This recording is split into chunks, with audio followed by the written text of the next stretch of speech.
Okay, joining me now for her perspective on some of the important stories of the week is Verve Communications Director Prue MacSween. Prue, thanks for joining me. Now, Australia has recorded the largest decline in income across the developed world. And economists now want Jim Chalmers to overhaul the tax system, which is code, Prue, for we want you to tax people more.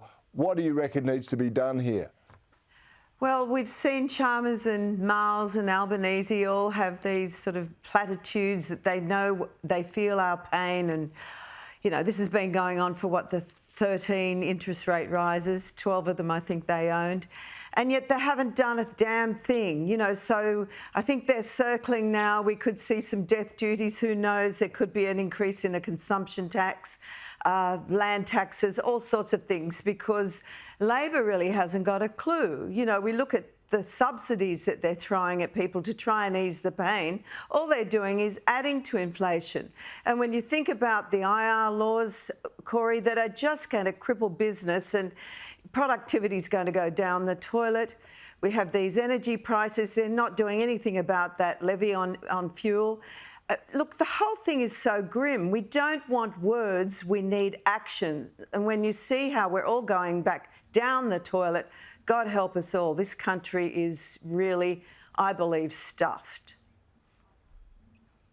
You know, there's a part of me that's losing the optimism about the future for this country too.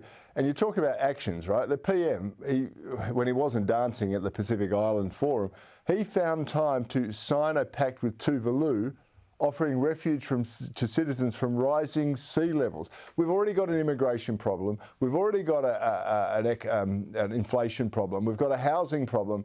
And now he's offering citizenship and refuge from rising sea levels. This is just too much, Prue. It is too much, but, you know, he needs every vote he can get, and this is going to be another lot.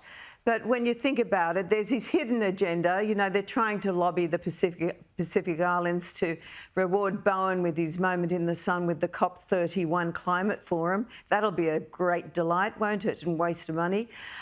You look at the fact that, you know, they believe this pact with Tuvalu might sort of tell China to toodaloo. That's a joke, isn't it? Let's face it, because, you know, China has secured the Solomon Islands. We've got Kiribati that's very pro-China. So, you know, it's not going to tell China much, that's for sure, because we're too late to the party, as we know. And you just think, you know, what is the man doing? It's not going to really help, you know, Tuvalu, when you think that unless they do some reclamation of the land mass there, you know, we're going to have the whole lot of them. What is it, 11,000 people who live there? And where the hell are we going to put them all? The only salvation, I suppose, is that a lot of those workers will do the work that our dole bludgers sitting on couches won't do. So that may be the only compensation. Yeah, there's a bright side. But why is China interested in all these Pacific Islands if they're going to be underwater in a decade or so's time? It's crazy. Hey, This is a really serious question.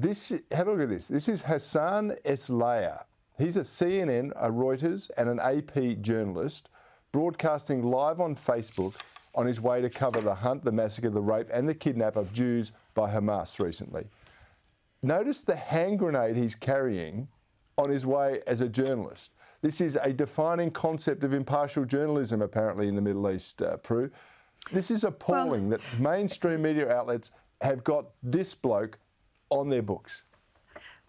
Well, Cory, of course, terrorists have been using propaganda for years. You know, look at ISIS, who did sort of Hollywood-style, you know, films depicting all these murderers as heroes. But then you have this age now of activist journalists, and, you know, they are advocates for whatever cause that they believe in, and this bloke is one of them. There's no neutrality, there's only opinion, and this is going against everything that a journalist, as I was a journalist, you know, was taught. You had to be very objective. We have now also, in this era of social media, the citizen journalists. So everybody's a journalist now. They can, you know, get the kind of exposure across multi-channels with their opinions, with their videos that, you know, are not censored in any way. So, you know, it is a very fearful time, and all I can say is, viewer or reader, beware, because unless you're looking at Sky, I'd be very worried about what I was consuming, because we all know there are agendas now, and sadly, getting a clean, objective news opinion or news feed, not an opinion, is something that we, you know, have to really cherish and search for. Yeah. That's what I say. Trust nothing, verify everything. We have an opinion show and we talk about opinions, but we try and ground it in truth and fact every single time. There were more protests held in Sydney and Melbourne today. Prue, here's a few of the pro-Palestine or pro-Hamas supporters, as I like to call them, speaking with Sky News reporter Kenny Heatley. Have a listen closely to the chant at the end. We're not here to supporting only one side. Everyone in the world, we have to stop that bad system like this. We have to stop the war. Otherwise, who's gonna win? We can live everyone the same land. Look at here in Australia, how many person we live, different culture, different religions. We're living under one law. What did you write on the flag? Palestine will be free. Yeah, Palestine will be free. Yes.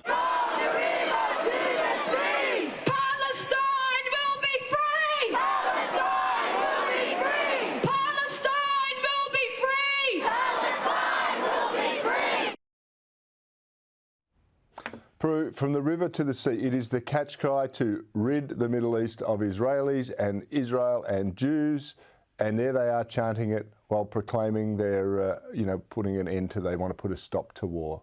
How do these contradictory movements exist?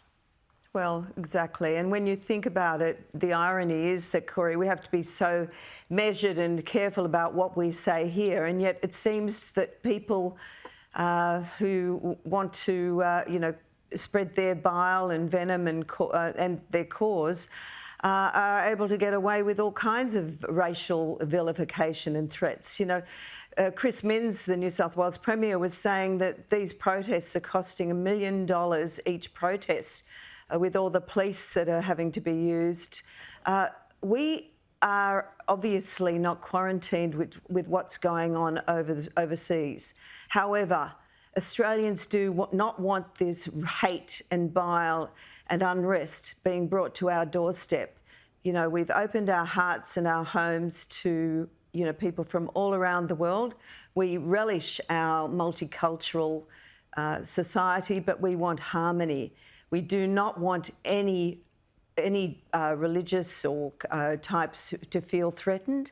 I mean, the Jews are feeling incredibly threatened, and I guess the Palestinians who are residing here have their own questions about, you know, safety, and also their concerns about what's going on over there.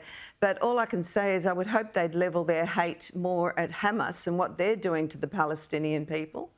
And of course, you can see on the other side how, you know, they're concerned about what the Jews have done in, you know, to their children and residents in Gaza. I haven't seen Jews targeting any Palestinian supporters in violence or calling for their deaths or anything else in this country. No, that's the neither single have I. difference. I think it's appalling. Yeah, Prue MacSween, thank you for your time tonight. Really appreciate it, and I hope to talk again with you very, very soon.